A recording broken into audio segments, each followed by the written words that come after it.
Hello everyone, welcome back again. Today we are going to discuss about metals and non-metals and this is included in class 10th syllabus.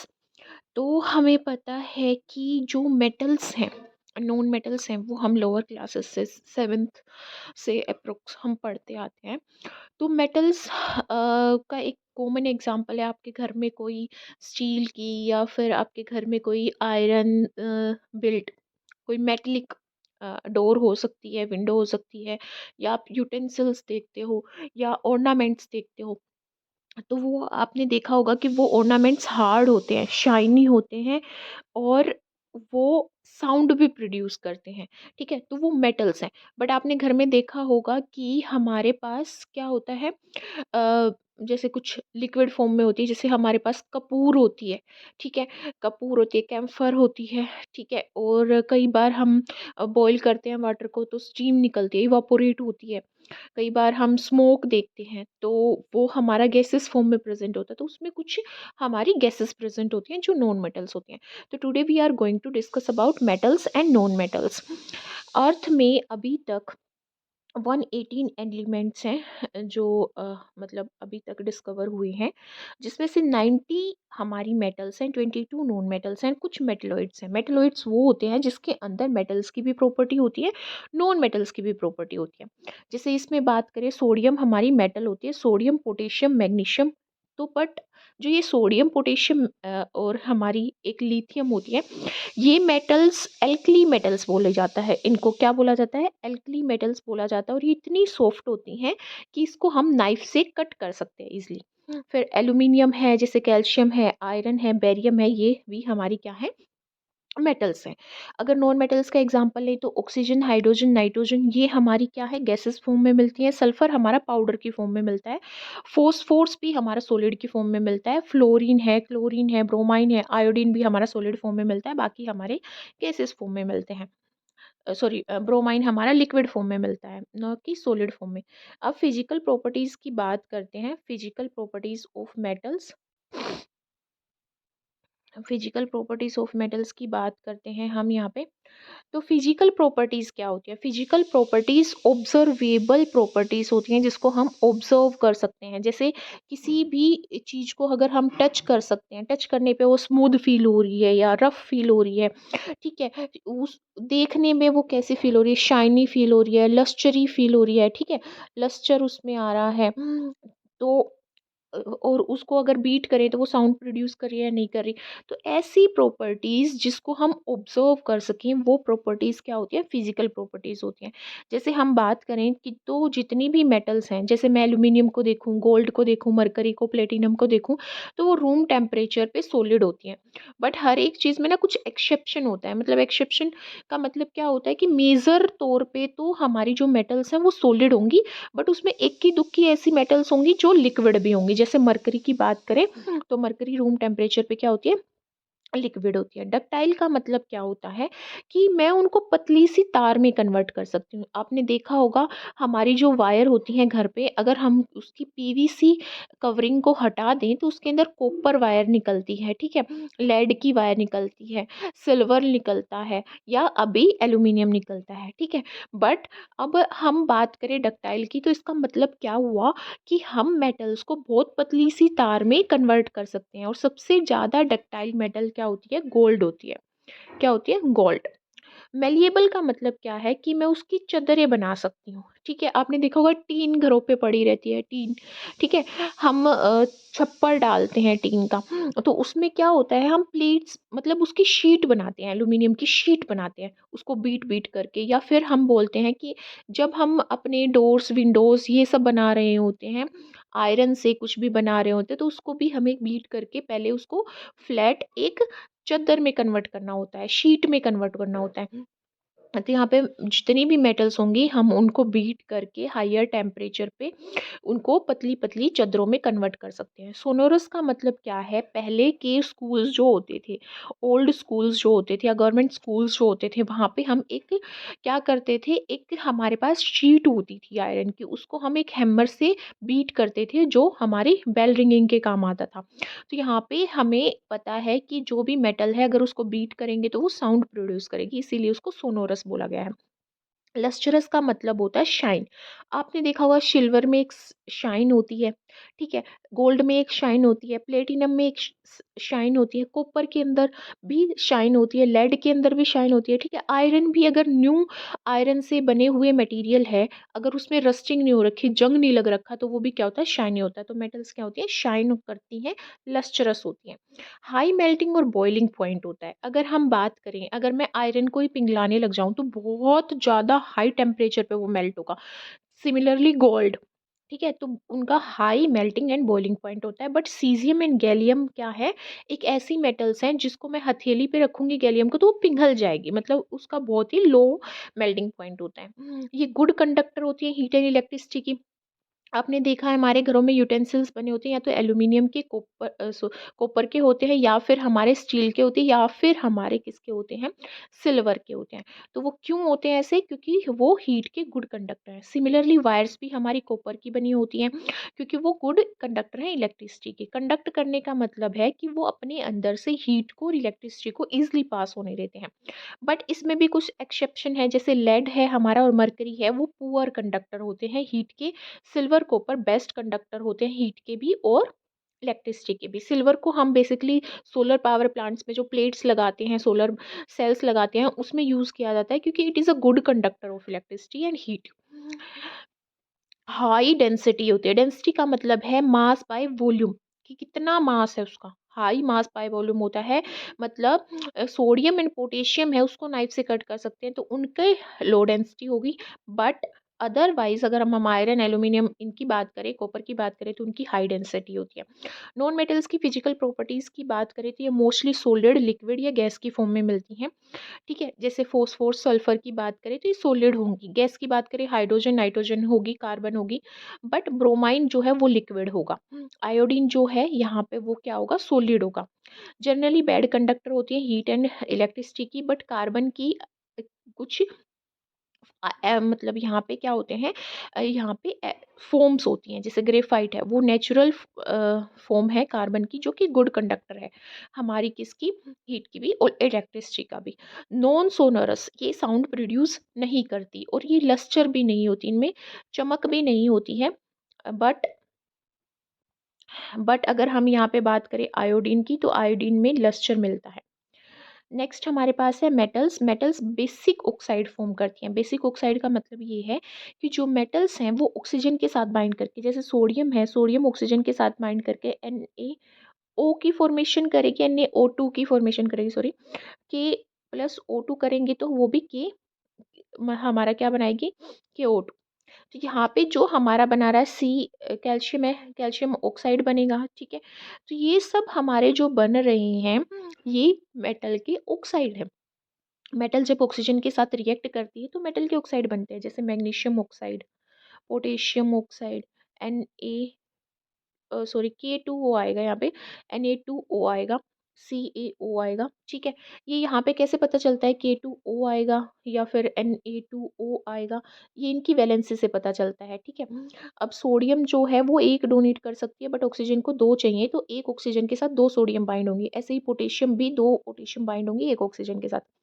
Calcium की दो होती है, oxygen की भी दो होती है, तो वही यहाँ पे कैल्शियम के साथ एक ऑक्सीजन बाइंड होगी। तो यहाँ पे आएगा फॉर्मूला K2O, Na2O और CaO और MgO। तो मैग्नीशियम ऑक्साइड है, पोटेशियम ऑक्साइड है, सोडियम ऑक्साइड है और कैल्शियम ऑक्साइड है। ये सारे क्या है, मेटल की ऑक्साइड है, क्योंकि ऑक्सीजन के साथ रिएक्ट करके फॉर्म हुए हैं, ठीक है। बट इनका नेचर क्या है, बेसिक नेचर है। बेसिक नेचर होने का मतलब क्या है कि ये हमारे रेड लिटमस पेपर को ब्लू में कन्वर्ट कर देंगे, जबकि नॉन मेटल्स जो होती हैं वो एसिडिक ऑक्साइड होती हैं।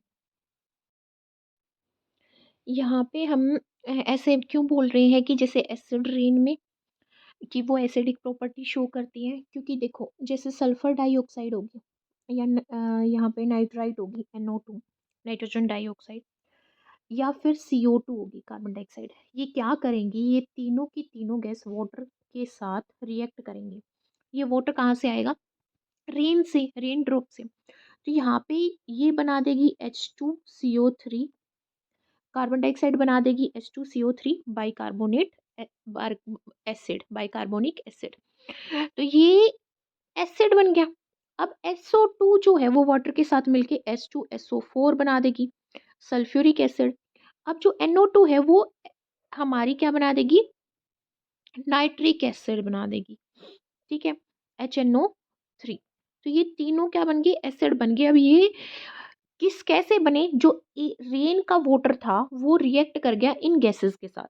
अब वो किसकी फॉर्म में गिरे, अर्थ के ऊपर या किसी भी मोन्यूमेंट के ऊपर, वो H2CO3 की फॉर्म में, H2SO4 की फॉर्म में और HNO3 की फॉर्म में गिरते हैं। तो वो as a form of acid गिरते हैं, जिसकी वजह से वो कोरोजन करते हैं बिल्डिंग्स का, या हमारा जो भी हमारे मेटल होते हैं, मेटल्स प्रेजेंट होती हैं बिल्डिंग्स में, उनके ऊपर। अब हम बात करते हैं, अभी तक हमने बात की है फिजिकल प्रॉपर्टीज की, physical properties of metals and physical properties of non metals. अब हम बात करते हैं केमिकल प्रॉपर्टीज की।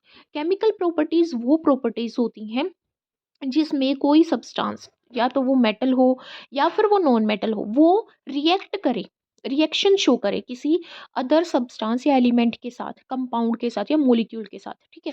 वो रिएक्शन शो करे और रिएक्शन के बाद एक नया क्या करे, वो कंपाउंड रिलीज करे, एक नया प्रोडक्ट दे, और उसमें कुछ हीट में मतलब हीट रिलीज करे या हीट गेन करे, या टेम्परेचर में डिफरेंसेस आए, या उसके कलर में डिफरेंसेस आए, या उसके ऑर्डर में डिफरेंसेस आए, तो वो केमिकल प्रॉपर्टीज में इंक्लूड किया जाता है। जैसे मेटल की रिएक्शन हम वाटर के साथ स्टडी करेंगे और मेटल की रिएक्शन हम एयर के साथ स्टडी करेंगे। तो सबसे पहले रिएक्शन विद एयर, मेटल अगर ऑक्सीजन के साथ रिएक्ट कर रही है तो जनरल सी बात है मेटल अपना ऑक्साइड बना देगी, ठीक है। अब यहाँ पे देखते हैं there are different types of metals, तो हर एक मेटल अलग तरह से रिएक्ट करती है किसके साथ, ऑक्सीजन के साथ।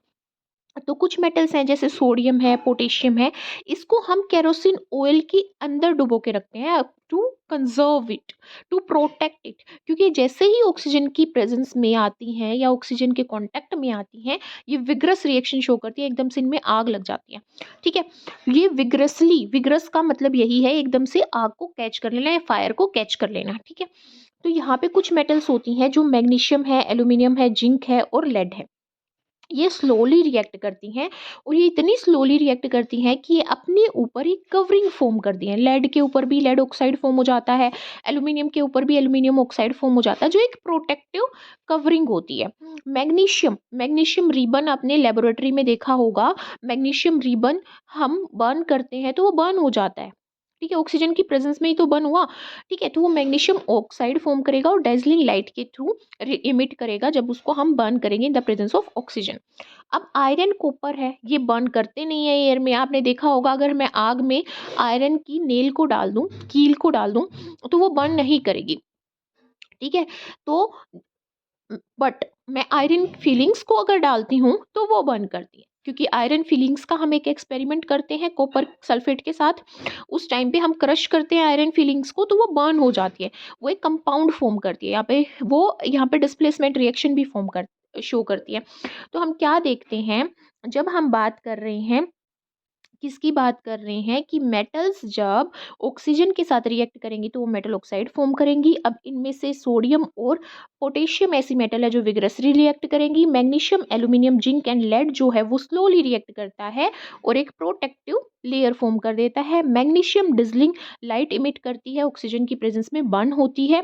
आयरन कॉपर बर्न नहीं होते हैं, बट आयरन की जो फीलिंग्स होती हैं वो यहाँ पे बर्न होती है। नेक्स्ट बात आती है प्लेटिनम और गोल्ड की, जो हम as a ornament, as a jewellery, jewellery हम पहनते हैं, तो वो भी ऑक्सीजन के साथ रिएक्ट नहीं करते हैं, ठीक है। अब यहाँ पे बात आ गई सोडियम का Na2O क्यों बना, क्योंकि सोडियम एक वैलेंसी शो करती है, एक इलेक्ट्रॉन डोनेट करती है, पर ऑक्सीजन को दो चाहिए, इसलिए एक ऑक्सीजन के लिए के साथ दो सोडियम बाइंड होंगी। Magnesium oxide, copper oxide, aluminium oxide. Amphoteric oxide क्या होते हैं, एम्फोटेरिक ऑक्साइड वो ऑक्साइड होते हैं जो एसिड के साथ भी रिएक्ट करेंगे और बेस के साथ भी रिएक्ट करेंगे, और बेस और एसिड दोनों के साथ रिएक्ट करके वो यहाँ पे सोल्ट और वाटर की फॉर्मेशन करेंगे, चाहे वो एसिड के साथ रिएक्ट करे चाहे वो बेस के साथ रिएक्ट करे, दोनों ही केस में वो सोल्ट बनाएंगे और दोनों ही केस में वो वाटर को लिबरेट करेंगे। जैसे यहाँ पे एल्यूमिनियम ऑक्साइड है Al2O3, ठीक है, ये HCl के साथ रिएक्ट करता है, AlCl3 बनाता है जो कि एक सोल्ट है, एल्यूमिनियम क्लोराइड, और वाटर लिबरेट कर रहा है। ऐसे ही Al2CO sorry Al2O 3 aluminium oxide वो यहाँ पे बेस के साथ रिएक्ट कर रहा है NaOH के साथ, सोडियम हाइड्रोक्साइड के साथ। तो यहाँ पे वो क्या बना रहा है NaAlO2, ठीक है, सोडियम एल्यूमिनेट, और यहाँ पे वाटर लिबरेट हो रहा है। अब एम्फोटेरिक ऑक्साइड कौन कौन से होते हैं? जिंक ऑक्साइड और एल्यूमिनियम ऑक्साइड हमारे एम्फोटेरिक ऑक्साइड होते हैं। अब नेक्स्ट हमारी केमिकल प्रॉपर्टीज में आता है रिएक्शन विद वाटर, कि मेटल्स वाटर के साथ कैसे रिएक्शन शो करती हैं। अब मेटल्स, कुछ मेटल्स होंगे जो कोल्ड वाटर के साथ रिएक्ट करेंगे, कुछ मेटल्स होंगे जो हॉट वाटर के साथ रिएक्ट करेंगे, कुछ मेटल्स होंगे जो स्टीम के साथ, भाप के साथ रिएक्ट करेंगे। तो कोल्ड वाटर के साथ कौन रिएक्ट करता है? हमने देखा, सोडियम को, अगर पोटेशियम को आप वाटर में डाल दोगे एकदम से वहां पे क्या होगा? ब्लास्ट होगा, ठीक है। तो यहाँ पे calcium, sodium and potassium metals react vigorously with cold water, calcium भी रिएक्ट करती है, बट हॉट वाटर के साथ मैग्नीशियम रिएक्ट करेगी, और यहाँ पे मैग्नीशियम जब हॉट वाटर के साथ रिएक्ट करेगी तो मैग्नीशियम ऑक्साइड बनाएगी, प्लस वो हाइड्रोजन को लिबरेट कर देगी। रिएक्शन विद स्टीम, स्टीम के साथ आयरन रिएक्ट करता है, आयरन रस्ट हो जाता है, और एल्यूमिनियम भी रिएक्ट करती है स्टीम के साथ। अब यहाँ पे देखते हैं,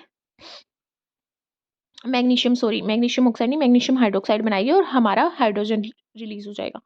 अब सोडियम की बात करें, सोडियम वाटर के साथ रिएक्ट करके जितनी भी मेटल हैं वो वाटर के साथ रिएक्ट करके क्या बनाएंगी?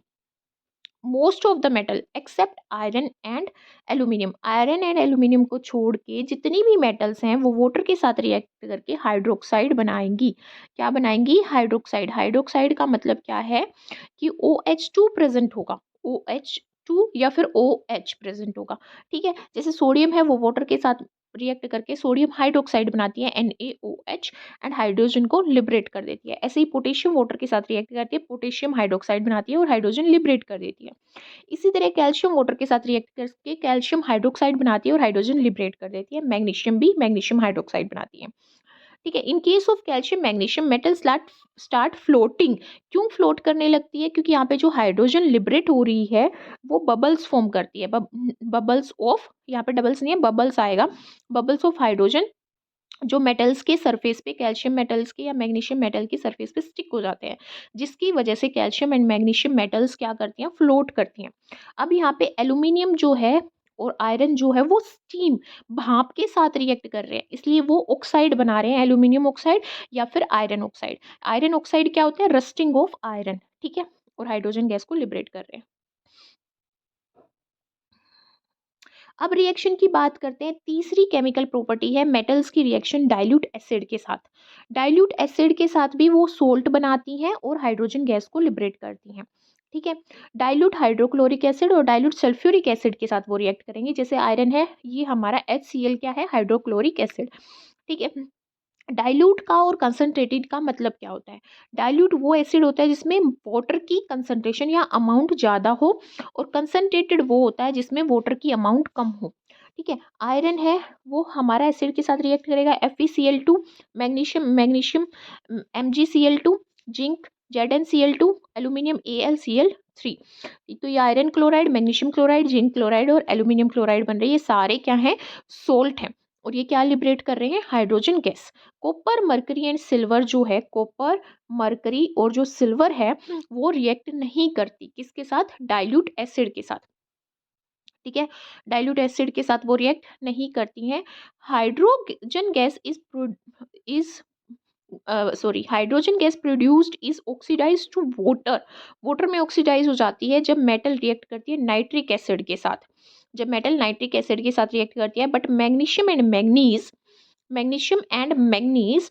React with very dilute nitric acid to evolve hydrogen gas. यहाँ पे ये इंपॉर्टेंट पॉइंट है क्योंकि इससे बहुत बार क्वेश्चन पूछा जाता है, और यहाँ पे ये बात ये कहना चाहता है कि जितने भी अलग मेटल्स हैं, ठीक है, other than magnesium and other than manganese, manganese और मैग्नीशियम को छोड़ के जितनी भी मेटल्स हैं वो जब नाइट्रिक एसिड के साथ रिएक्ट करेंगी तो नाइट्रिक एसिड हाइड्रोजन गैस ना लिबरेट करके वाटर लिबरेट करेगा, ठीक है।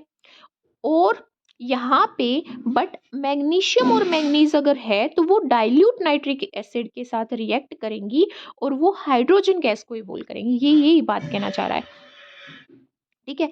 नेक्स्ट हमारी फोर्थ केमिकल प्रॉपर्टीज है यहाँ पे किसकी? मेटल्स की। Reaction of metals with metallic salt, metals के सोल्ट के साथ रिएक्शन करें। एग्जाम्पल की बात करते हैं यहाँ पे, जिंक जो है वो आयरन से ज़्यादा रिएक्टिव है, तो जिंक को अगर मैं आयरन सल्फेट के साथ रिएक्शन करवा रही हूँ तो यहाँ पे जिंक सल्फेट बन जाएगा और आयरन मेरा रिलीज हो जाएगा। ठीक है, ये ऐसे होता है कि एक highly reactive metal less reactive metal को उसके सोल्ट से डिस्प्लेस कर रही है। ठीक है, तो यहाँ पे reaction of metal with metal salt क्या होगी, डिस्प्लेसमेंट रिएक्शन होगी। All metals are not equally reactive, reactive metals can displace less reactive metal from their compound in the solution और this forms a basis of reactivity series.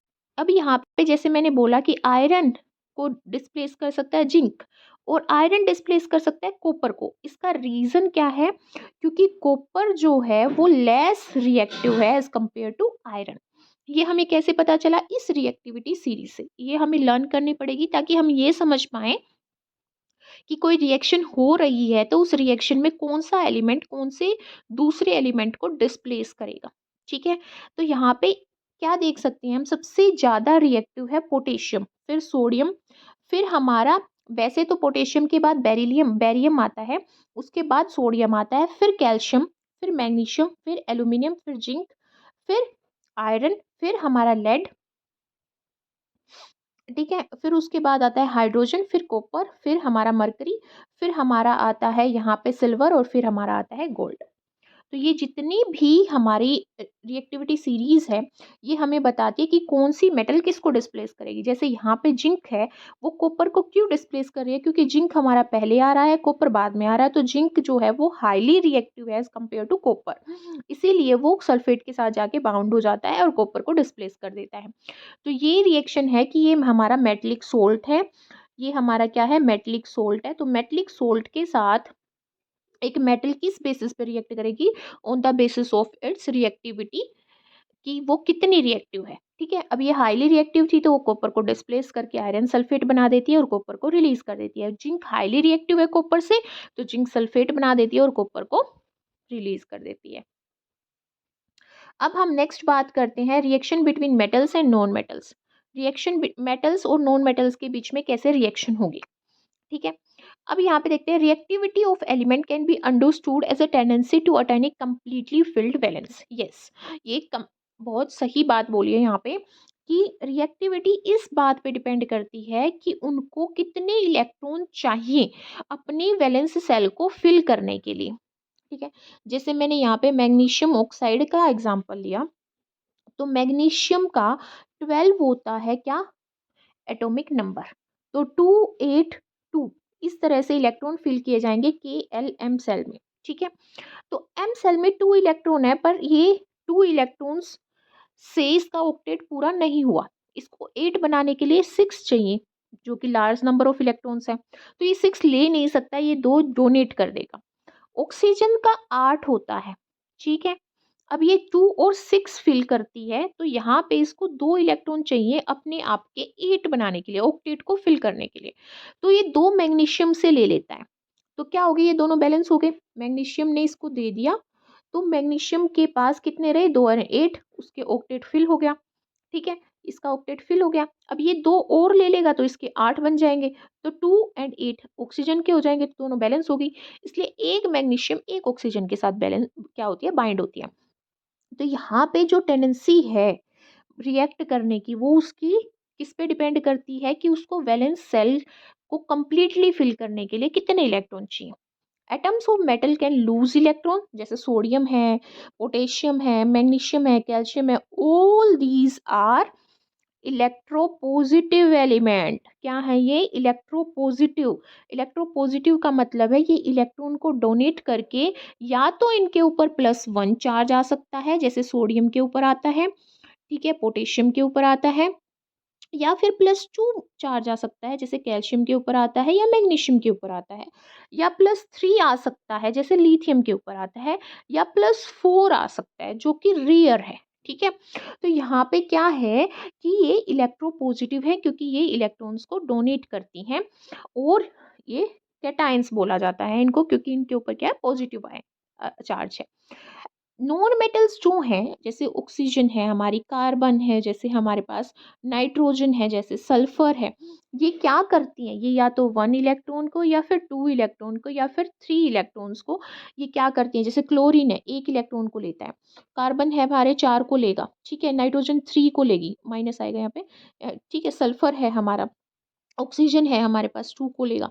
तो यहाँ पे क्या है हमारे पास, ये हमारे हमें बताता है कि भई जो इलेक्ट्रॉन गेन करती हैं, इलेक्ट्रॉन नेगेटिव नेचर आता है किसमें, नॉन मेटल्स में, और उनके ऊपर इलेक्ट्रॉन्स रिसीव करने की वजह से नेगेटिव चार्ज आ जाता है, इसलिए उसको एनायन बोलते हैं। Oppositely charge ion attract each other, positive negative को अट्रैक्ट करेगा, नेगेटिव पॉजिटिव को अट्रैक्ट करेगा, और इलेक्ट्रोस्टैटिक फोर्स ऑफ अट्रैक्शन के वजह से उनके बीच में क्या हो जाता है, आयनिक कंपाउंड फॉर्म हो जाता है, जैसे sodium chloride, sodium is a metal, chlorine is a non metal, chlorine को एक चाहिए तो -1, सोडियम एक डोनेट करती है तो +1। ऐसे ही मैग्नीशियम क्लोराइड, मैग्नीशियम 2 दे सकती है +2, क्लोरीन को 2, एक क्लोरीन को एक चाहिए, 2 क्लोरीन को 2 चाहिएगा तो -2। तो इस तरह से मेटल्स नॉन मेटल्स एक दूसरे के साथ आयनिक कंपाउंड से बाइंड होती हैं और मोस्टली सोल्ट बनाती हैं। ठीक है, मोस्टली बोला मैंने ये नहीं बोला कि वो हमेशा सोल्ट बनाएंगी। तो ये यहाँ पे आयनिक कंपाउंड क्या है, जैसे मेरा मैग्नीशियम क्लोराइड, सोडियम क्लोराइड, ठीक है। Properties of ionic compound, solid होते हैं और ब्रिटल होते हैं। ब्रिटल का मतलब क्या है, जैसे हमारा सोल्ट का नेचर है, ब्रिटल है ये, ठीक है, टूट जाते हैं इजिली, हैव हाई मेल्टिंग और बॉइलिंग पॉइंट होता है। इनकी आयनिक बॉन्ड को तोड़ने के लिए ज़्यादा फोर्स की जरूरत पड़ती है, इसीलिए इनका melting point and boiling point high होता है। सोल्यूबल होते हैं वाटर में, आपने देखा है सोल्ट सोल्यूबल हो जाता है वाटर में, बट अगर केरोसिन और पेट्रोल में डिजोल्व करोगे तो वो सोल्यूबल नहीं होगा, मतलब वोलेटाइल सब्सटेंस में वो सोल्यूबल नहीं होता। वोलेटाइल क्या है, केरोसिन और पेट्रोल, वोलेटाइल का मतलब है जो उड़ जाते हैं, जैसे कैम्फर है हमारी उड़ जाती है, केरोसिन को डालोगे थोड़ी देर बाद वो उड़ जाएगा, ठीक है।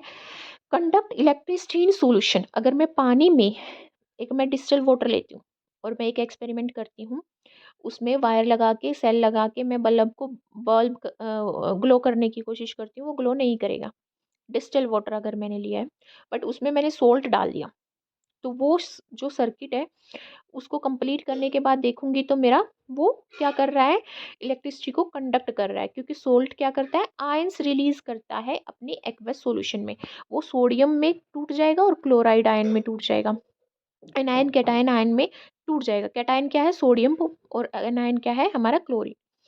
तो फ्री आयंस होने की वजह से वो इलेक्ट्रिसिटी को कंडक्ट करता है, क्योंकि फ्लो ऑफ आयंस ही क्या है, electricity. Occurrence of metals, occurrence of metals का मतलब ये है कि भाई हमारी अर्थ क्रस्ट में मेटल्स किस फॉर्म में मिलती है। तो सबसे पहले हम बात कर रहे हैं मिनरल्स की। जितने भी एलिमेंट्स हैं कंपाउंड्स के, वो नेचुरली मिनरल की फॉर्म में मिलते हैं। मिनरल का मतलब है या तो वो अपने ऑक्साइड में, या हाइड्रोक्साइड में, या क्लोराइड में, ठीक है, या कार्बोनेट में, इस फॉर्म में मिलते हैं। मिनरल का मतलब है वो एक कंपाउंड फॉर्म में, compound form of an element is a mineral, या वो कार्बोनेट हो, मतलब CO3 जुड़ रहा हो किसी एलिमेंट के साथ, या ऑक्सीजन जुड़ रहा हो, या क्लोरीन जुड़ रहा हो, ठीक है, तो क्लोराइड बन जाएगा, सोल्ट बन जाएगा। तो इस तरह से, या सल्फर जुड़ रहा हो, सल्फाइड बन जाएगा। तो इस तरह से मिनरल बनते हैं। मिनरल क्या है, एलिमेंट्स की कंपाउंड। ओर्स क्या है, minerals from which metal can be profitably extracted is an ore. और एक ऐसा सब्सटेंस है जिसमें मिनरल भी प्रेजेंट होता है, मिनरल भी प्रेजेंट होता है प्लस गैंग प्रेजेंट होता है। गैंग का मतलब क्या है, इम्प्योरिटीज, जैसे रॉक, जैसे सोइल, जैसे डस्ट, ठीक है। तो मिनरल प्लस गैंग क्या है, और और है, ठीक है। I hope you are clear. तो ओर्स क्या है, मिनरल, वो मिनरल है जिससे मेटल को हम एक्सट्रैक्ट करते हैं। एग्जाम्पल है सल्फाइड और, ऑक्साइड और, कार्बोनेट और, ठीक है। Metals at the bottom of reactivity series, हमने रिएक्टिविटी सीरीज पढ़ी, उसके बॉटम पे क्या था, गोल्ड था, प्लेटिनम था, सिल्वर था, कॉपर था। ये फ्री स्टेट में मिलते हैं। फ्री स्टेट का मतलब है ये कोई कंपाउंड नहीं फॉर्म करेंगे, जैसे हम आज इनको देखते हैं वैसे की वैसे ये अर्थ क्रस्ट में प्रेजेंट होते हैं, क्योंकि ये लेस रिएक्टिव है, तो किसी के साथ भी रिएक्ट नहीं करते। अब जो मेटल्स हैं मीडियम रिएक्टिविटी सीरीज की, जैसे जिंक हो गया, आयरन हो गया, लेड हो गया, ये मेनली ओक्योर होती हैं ऑक्साइड, सल्फाइड्स या कार्बोनेट की फॉर्म में, ठीक है। ऑक्साइड का मतलब होता है जैसे भाई हम बोल रहे हैं कि Na2 की फॉर्म में मिल गई, सल्फाइड का मतलब है H2S की फॉर्म में मिल गई, ठीक है। कार्बोनेट का मतलब है CaCO3 की फॉर्म में मिल गई, ठीक है, कार्बोनेट की फॉर्म में मिल गई। तो ये जो हमारे जिंक कार्बोनेट है, आयरन कार्बोनेट लेड है, ये हमारे ऑक्साइड जैसे आयरन ऑक्साइड Fe2O3 की फॉर्म में मिल गया, जिंक हमारा ZnCO3 की फॉर्म में मिल गया या ZnS की फॉर्म में मिल गया, ठीक है। इस तरह से हमारे ये क्या होंगे, हमें अर्थ क्रस्ट में मिलेंगे। मेटल्स जो हाई रिएक्टिविटी सीरीज के हैं जैसे पोटेशियम, सोडियम है, कैल्शियम है, मैग्नीशियम, एल्यूमिनियम, ये वेरी रिएक्टिव मेटल्स हैं, तो ये कंबाइंड स्टेट में मिलती हैं, ठीक है। अब हम गैंग की बात करते हैं, और नेचुरली कुछ इम्प्योरिटीज कंसिस्ट करते हैं जैसे सॉइल होगी, सैंड होगी, ठीक है। इन सब को गैंग बोलते हैं, और इसको रिमूव करते हैं हम किससे, और से। उसके बाद हम मेटल को एक्सट्रैक्ट करते हैं जिसको हम मेटलर्जी बोलते हैं। मेटलर्जी मेटल को ऑब्टेन करने की एक प्रोसेस है जिसमें हम ओर को इनरिच करते हैं। इनरिच करने का मतलब है गैंग को हटा देना। Obtaining metal from enriched road, और फिर हम मेटल्स को ऑब्टेन करते हैं, फिर मेटल को रिफाइन करते हैं ताकि प्योर मेटल हमें मिल जाए। तो हम वन बाय वन पढ़ते हैं कि कैसे हम एक्सट्रैक्ट करेंगे मेटल्स को। Extracting metal low in the activity series, जो लो रिएक्टिव है मेटल्स, उनके जो हमारा उनका जो ओर होता है उसको हम हाई टेम्परेचर पे हीट करते हैं, ठीक है। जैसे हम ये मोस्टली सल्फाइड ही ओर होते हैं, मोस्टली सल्फाइड ओर होते हैं, तो इसको हम रोस्टिंग के थ्रू करते हैं। रोस्टिंग एक प्रोसेस है जिसमें सल्फाइड ओर को हम एक्सेस ऑफ ऑक्सीजन की प्रेजेंस में हीट करके उसका क्या बना देते हैं, मेटल ऑक्साइड बना देते हैं। फिर वो मेटल ऑक्साइड ही फर्दर हमारे सल्फाइड ओर को क्या करता है, अपनी प्योर फॉर्म में कन्वर्ट कर देता है, क्रूड मेटल में कन्वर्ट कर देता है। तो यहाँ पे हमें कुछ भी बाहर से लेने की जरूरत नहीं पड़ती। जैसे मरकरी का ओर होता है सिनेबर, सिनेबार जो है वो मरकरी का ओर है HgS। इसको ऑक्सीजन की प्रेजेंस में, एक्सेस ऑक्सीजन की प्रेजेंस में हीट करेंगे, इसके मेल्टिंग पॉइंट के से थोड़ा सा नीचे टेम्परेचर लेंगे और उस पर इसको हीट करेंगे, तो मरकरी ऑक्साइड बन गया और सल्फर डाइऑक्साइड रिलीज हो गया। फिर मरकरी ऑक्साइड को हम दोबारा से हीट करेंगे, मरकरी और ऑक्सीजन रिलीज हो जाएगी। ऐसे ही कॉपर को कॉपर सल्फाइड से Cu2S से हम करेंगे, ऑक्सीजन की प्रेजेंस में हीट, क्यूप्रिक ऑक्साइड बन गया सल्फर डाइऑक्साइड। फिर क्यूप्रिक ऑक्साइड को कॉपर सल्फेट के साथ रिएक्ट कराएंगे, फिर कॉपर रिलीज हो जाएगा, सल्फर डाइऑक्साइड निकल जाएगा। अब extracting metal in the middle of activity series, जो मिडल में होती है एक्टिविटी सीरीज की, वो तो सल्फाइड की फॉर्म में मिलती है, ऑक्साइड की फॉर्म में या कार्बोनेट की फॉर्म में। तो उनको एक्सट्रैक्ट करेंगे कैसे, अगर वो ऑक्साइड की फॉर्म में है तो उसको सिंपल रिड्यूस कर देंगे। रिड्यूस के लिए करने के लिए हम या तो कार्बन का यूज़ करते हैं या फिर एल्यूमिनियम का यूज़ करते हैं, ठीक है। तो अगर ऑक्साइड की फॉर्म में है तो सिंपल उसको रिड्यूस कर देंगे बाय रिएक्टिंग विद कार्बन और एल्यूमिनियम। कार्बन क्या कर रहा है, carbon dioxide, carbon monoxide form कर रहा है और जिंक को क्रूड मेटल की फॉर्म में रिलीज कर रहा है। सल्फाइड है जैसे ZnS है, ठीक है, सल्फाइड और है, तो उसको ऑक्सीजन की प्रेजेंस में हीट करेंगे, रोस्टिंग इसको बोलते हैं। एक्सेस ऑफ ऑक्सीजन की प्रेजेंस में इसको मेल्टिंग पॉइंट से कम टेम्परेचर पे हीट कर रहे हैं, तो जिंक ऑक्साइड और सल्फर डाइऑक्साइड बन रहा है।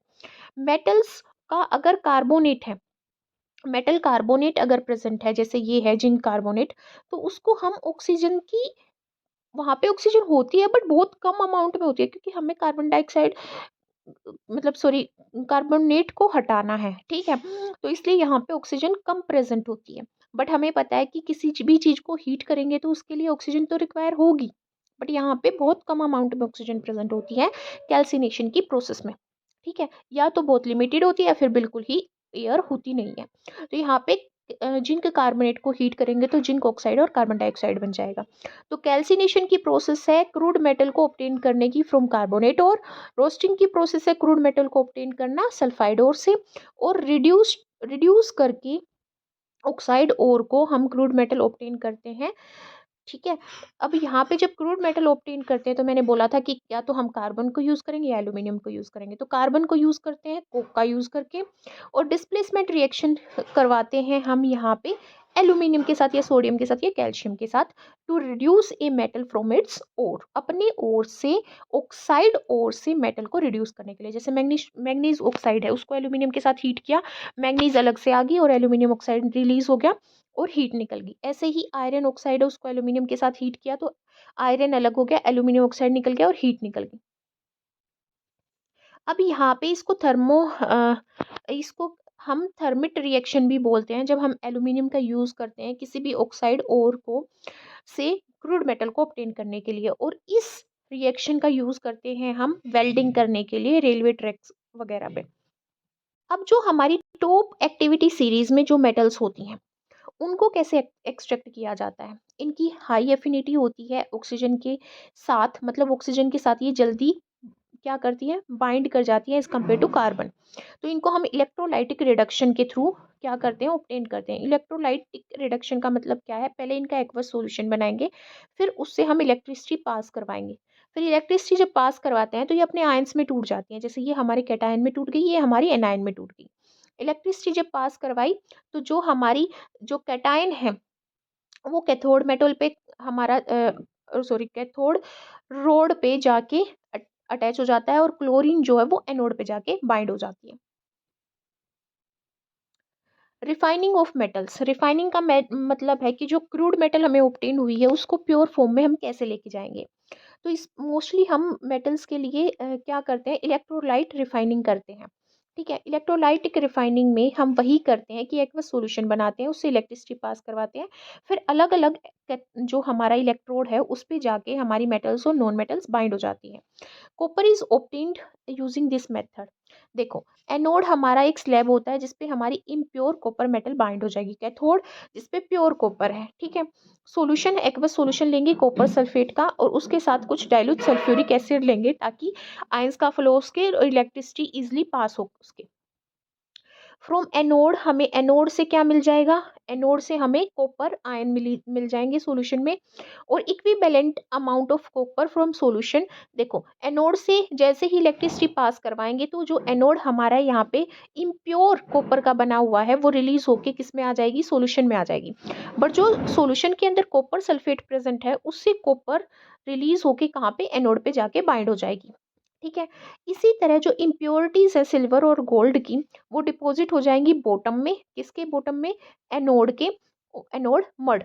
ठीक है, और जो मैंने यहाँ पे बात करी थी ये एनोड पे नहीं, कैथोड पे जाके बाइंड होगा। मैं दोबारा से रिपीट करती हूँ, यहाँ पे क्या होता है, जो एनोड है ये एनोड हमने इम्प्योर कॉपर का बनाया है, जो कैथोड है वो प्योर कॉपर का बना हुआ है। ठीक है, अब ये जो सॉल्यूशन है इसमें कॉपर सल्फेट भी है प्लस H2SO4 भी है। ठीक है, अब जब इससे इलेक्ट्रिसिटी पास कराते हैं तो जो एनोड है, ये एनोड है, इससे आयन रिलीज होकर सॉल्यूशन में मिल जाते हैं और जितने आयन रिलीज होते हैं सॉल्यूशन में को उतने ही इक्विवेलेंट ऑफ कॉपर सॉल्यूशन से किस पे, कैथोड पे डिपॉजिट होता है, इस पे नहीं, एनोड पे नहीं, वापस कैथोड पे डिपॉजिट होता है उतना ही कॉपर। ठीक है, और जो इम्प्योर हमारी जो सिल्वर प्रेजेंट होगी या जो भी उसके साथ बाइंड हो रखा है, गोल्ड है, सिल्वर है, कुछ भी है, वो जाके एनोड के बॉटम में जाके अटैच हो जाएगा। इस तरह से इलेक्ट्रोलाइटिक रिफाइनिंग के थ्रू हम प्योर मेटल में ले लेते हैं। जैसे कॉपर हमने यहाँ पे किससे ली, कैथोड से, कैथोड से जो हम कॉपर ऑब्टेन करेंगे वो प्योरेस्ट फॉर्म है। लास्ट है हमारे पास corrosion. Metals are attacked by corrosion का मतलब होता है मॉइस्चर से, एसिड से किसी भी मेटल का टूटना, टूट जाती है वो, कोई कंपाउंड बना देती है, तो मतलब वो क्या हो रही है, कोरोड हो रही है। सिल्वर है वो रिएक्ट करती है सल्फ्यूरिक एसिड के साथ जो एयर में प्रेजेंट होता है और सिल्वर सल्फाइड बनाती है, जिसकी वजह से जो भी सिल्वर के आर्टिकल्स होते हैं वो ब्लैक हो जाते हैं। कॉपर जो है वो मॉइस्चर के साथ रिएक्ट करती है, मॉइस्ट कार्बन डाइऑक्साइड के साथ रिएक्ट करती है और उसका अपना कार्बोनेट बना देती है, और जब कॉपर अपना कार्बोनेट बनाती है तो उसके ऊपर ग्रीन कोटिंग हो जाती है कॉपर कार्बोनेट की। आयरन जो है वो हमारा ब्राउन फ्लैकी सब्सटेंस रस्ट बनाती है Fe2O3। ठीक है, ये किससे बनता है, जब एयर के अंदर मॉइस्चर और वो आयरन के साथ रिएक्ट कर जाए। प्रिवेंशन कैसे करेंगे, आयरन के साथ हम क्या, पेंट कर दें उसके ऊपर, ऑयल कर दें या ग्रीसिंग कर दें। गाल्वेनाइजेशन होता है, जिंक की कोटिंग कर दें किसके ऊपर, आयरन के ऊपर। क्रोम की प्लेटिंग कर दें एनोडाइजिंग प्रोसेस के थ्रू, या एलोय बना के हम आयरन को क्या कर सकते हैं, कोरोड होने से बचा सकते हैं। गाल्वेनाइजेशन में आयरन और जो स्टील है उसको हम जिंक की लेयर के साथ कोट करते हैं, क्योंकि जिंक क्या है, ऑक्सीडाइज हो जाता है easily as compare to iron. ठीक है, अब एलोय की बात करते हैं। एलोय क्या होता है, मिक्सचर होता है मेटल्स का या नॉन मेटल्स का। मेटल्स का मेटल के साथ भी मिक्सचर हो सकता है, मेटल्स का नॉन मेटल के साथ भी मिक्सचर हो सकता है। तो जब भी हम कुछ स्मॉल अमाउंट कार्बन की ऐड कर देते हैं आयरन को बनाने के लिए तो वो एक एलोय हो गया, और उससे आयरन की प्रॉपर्टी कैसी होगी कि आयरन थोड़ा और हार्ड हो गया और स्ट्रॉन्ग हो गया। स्टेनलेस स्टील जैसे हम कैसे ऑब्टेन करते हैं, आयरन को निकल और क्रोमियम के साथ मिक्स कर देते हैं, जिसकी वजह से वो हार्ड भी हो जाता है और उसमें रस्टिंग भी नहीं होती। मरकरी को हम ऐड करते हैं बहुत सारे अदर एलॉय बनाने के लिए, जिसको हम एमलगम भी बोलते हैं। और ब्रास है, जैसे ब्रास में हम क्या करते हैं, कॉपर और जिंक को मिक्स करते हैं। ब्रोंज में क्या करते हैं, कॉपर और टीन को मिक्स करते हैं। ब्रास में क्या करते हैं, ब्रास में हमारा कॉपर और जिंक होता है, और हमारा ब्रोंज में क्या होता है, कॉपर और टीन होता है। ब्रास एंड ब्रोंज जो है उनका मेल्टिंग पॉइंट और जो इलेक्ट्रिसिटी कंडक्टिविटी है वो प्योर मोटल मेटल के कंपैरिजन में क्या होती है, कम होती है। एक ये शोल्डर भी हमारा क्या है, एलॉय है, ये लेड और टीन का एलॉय है। इसका भी लो मोल्टिंग मेल्टिंग पॉइंट होता है, और ये जब भी हम डोर्स को, विंडोज़ को या फिर इलेक्ट्रिक वायर्स को वेल्ड करने के लिए यूज़ करते हैं,